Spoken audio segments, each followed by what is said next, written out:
You're in the passenger seat. The driver gets pulled over, and suddenly the officer is pointing a breathalyzer at you. Do you actually have to blow? Before we get into the details, a quick reminder.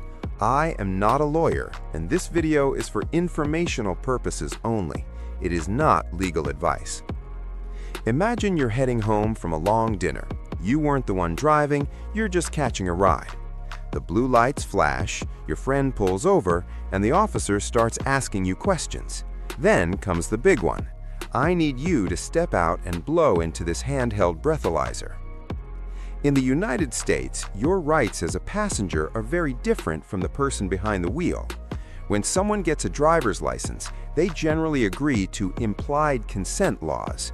That means if they're suspected of a DUI, they've already technically agreed to chemical testing.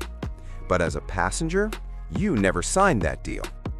In almost every state, a passenger cannot be forced to take a preliminary breath test just because the car was pulled over. You aren't operating the vehicle, so you aren't subject to those same driving-related rules. However, there are two big exceptions to watch out for. First, if you are under the legal drinking age, the officer might suspect minor inconsumption. Second, if you are so intoxicated that you're a danger to yourself or others, they might look at public intoxication.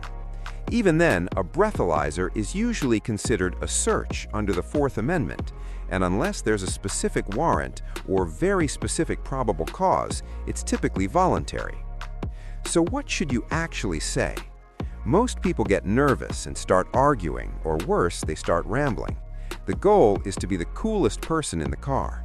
If the officer asks you to blow, you can politely say, "Officer, I'm not the driver, and I respectfully decline to take any voluntary tests. Am I free to go?" If they keep pushing, don't get loud. Don't start a debate about the Constitution on the side of the road. Use a simple role-play script. If the officer says, "If you have nothing to hide, just blow," you respond with, "I understand you're doing your job, but I'm exercising my right to remain silent, and I do not consent to any searches or tests. Am I being detained, or am I free to leave?" Staying calm is your best tool for de-escalation. Keep your hands where the officer can see them, usually resting on your lap or the dashboard. Avoid reaching for your phone or your ID until you've told the officer you're doing so. If you decide to record the interaction, which is your right in the US, tell them first, "Officer, I am reaching for my phone to record this for my safety." Documenting the interaction is vital. As soon as the stop is over, write down the officer's name, badge number, and the agency they work for. If there was a dash cam or if you recorded it, save that footage immediately. Being a passenger doesn't mean you've signed away your civil liberties.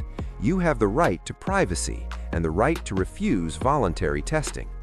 By knowing these steps, you keep a simple traffic stop from turning into a legal nightmare. Thanks for watching and for staying informed about your rights. Don't forget to like and subscribe to help our community grow. Stay safe out there.